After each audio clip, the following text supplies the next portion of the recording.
kedua, kerajaan memandang serius dari segi kemasukan parti ataupun pendatang tanpa izin ini, terutamanya melalui lorong-lorong tikus. Ya, dan kita merasakan bahayanya apabila selepas hari raya nanti takut ada yang pulang. Kerana polisi kita jelas. Polisi kita adalah apabila rakyat negara warga asing pulang ke tanah air mereka tidak boleh pulang semula ke Malaysia sewaktu PKP ini. Sebagai contoh, jika ada warga Indonesia sebagai contoh yang bekerja di sini mempunyai pas ataupun permit kerja tetapi pulang untuk berhari raya di kampung dan sebagainya, once mereka pulang, kita tidak akan benarkan mereka masuk ke negara kita kerana polisi kita sewaktu PKP ini dilaksanakan, warga asing tidak dibenarkan sama sekali untuk memasuki negara kita kerana dasar tutup pintu kita untuk memastikan bahawa tiada kes import yang berlaku di negara kita.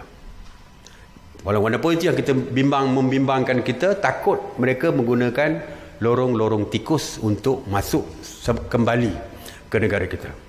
Oleh itu, operasi benteng ataupun Ops Benteng telah pun dilaksanakan yang melibatkan Angkatan Tentera Malaysia, Polis Diraja Malaysia, Agensi Penguatkuasaan Maritim Malaysia, Agensi Keselamatan Sempadan Malaysia yang melakukan operasi secara bersepadu bagi mengawal ketat sempadan negara, khususnya lorong-lorong tikus yang mungkin akan digunakan oleh warga luar, warga asing masuk secara haram melalui lorong-lorong tikus. Dari 1 Mei hingga semalam, seramai 327 parti dan 41 tekong telah pun ditangkap kerana cuba memasuki sempadan negara secara haram, terutamanya melalui lorong-lorong tikus yang saya sebutkan tadi, dan turut ditahan 7 individu yang disyaki sebagai penyelundup, dan 7 bot juga telah pun ditahan. Dia ada 2 konsep, ya. Yang dah masuk, terlepas masuk, kita akan tangkap dan dihantar ke balai polis lah, dia boleh ditangkap. Dan ada satu lagi adalah mereka yang belum lagi sampai merentasi kawasan sempadan negara, dan mereka ini akan diusir oleh agensi penguatkuasa kita.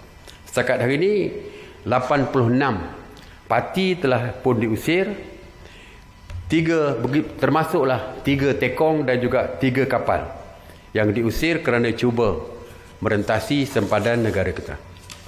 Jadi seperti yang saya sebutkan, bahawa kita memang serius di dalam mengawal sempadan kita, dan kita akan terus memperketatkan kawalan di sempadan, terutamanya lorong-lorong tikus, bagi kita sama ada mengusir ataupun menangkap sesiapa saja warga asing yang masuk secara haram ke negara kita.